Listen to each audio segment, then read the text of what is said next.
Letter 24. My dear Wormwood, I have been in correspondence with Slum Trimpet, who is in charge of your patient's young woman, and begin to see the chink in her armour.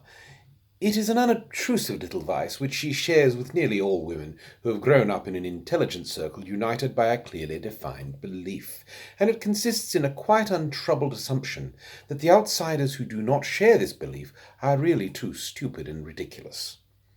The males who habitually meet these outsiders do not feel that way. Their confidence, if they are confident, is of a different kind. Hers, which she supposes to be due to faith, is in reality largely due to the mere colour she has taken from her surroundings. It is not, in fact, very different from the conviction she would have felt at the age of 10 that the kind of fish knives used in her father's house were of the proper or normal or real kind, whilst those of the neighbouring families were not real fish knives. Now, the element of ignorance and naivety in all this is so large, and the element of spiritual pride so small, that it gives us little hope for the girl herself. But have you thought of how it can be made to influence your own patient? It is always the novice who exaggerates. The man who has risen in society is over-refined. The young scholar is pedantic. In this new circle, your patient is a novice. He is there daily, meeting Christian life of a quality he never before imagined, and seeing it all through an enchanted glass because he is in love. He is anxious, indeed, the enemy commands him to imitate this quality.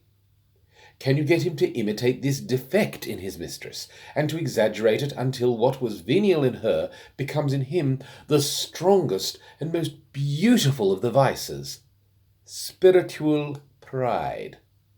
The conditions seem ideally favourable. The new circle in which he finds himself is one of which he is tempted to be proud for many reasons other than its Christianity.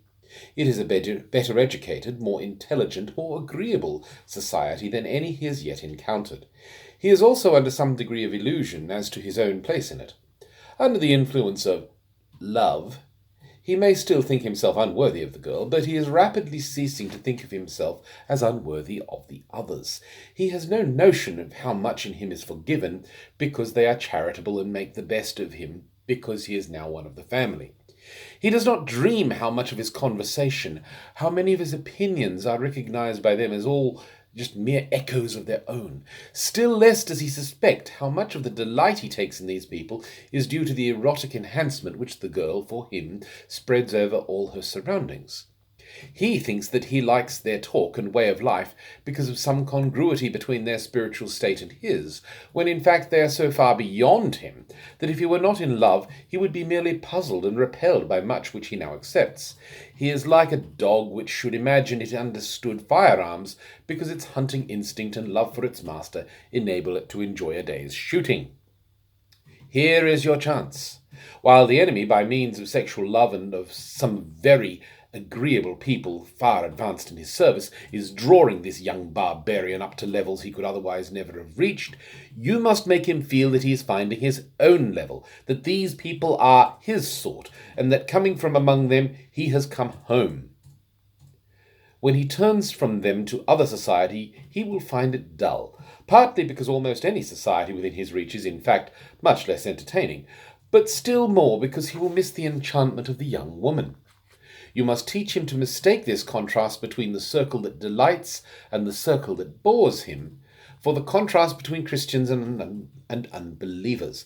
He must be made to feel, he'd better not put it in words, how different we Christians are, and by we Christians he must really, but unknowingly, mean my set, and by my set he must mean not the people who in their charity and humility have accepted me, but the people with whom I associate by right.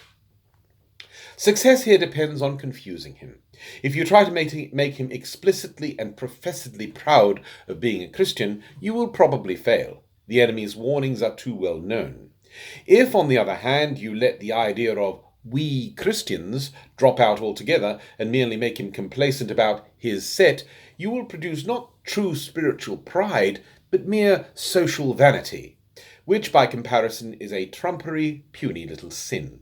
What you want is to keep a sly self-congratulation mixing with all his thoughts, and never allow him to raise the question, why, what precisely am I congratulating myself about? The idea of belonging to an inner ring, of being in a secret, is very sweet to him. Play on that nerve.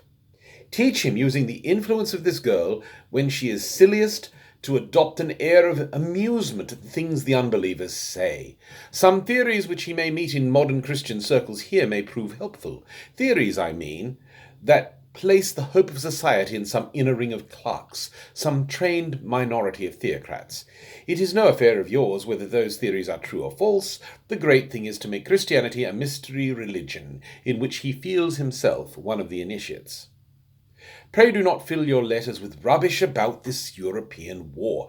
Its final issue is, no doubt, important, but that is a matter for high command. I am not in the least interested in knowing how many people in England have been killed by bombs, in what state of mind they died. I can learn from the office at this end. That they were going to die sometime I knew already. Please keep your mind on your work. Your affectionate uncle, Screwtape.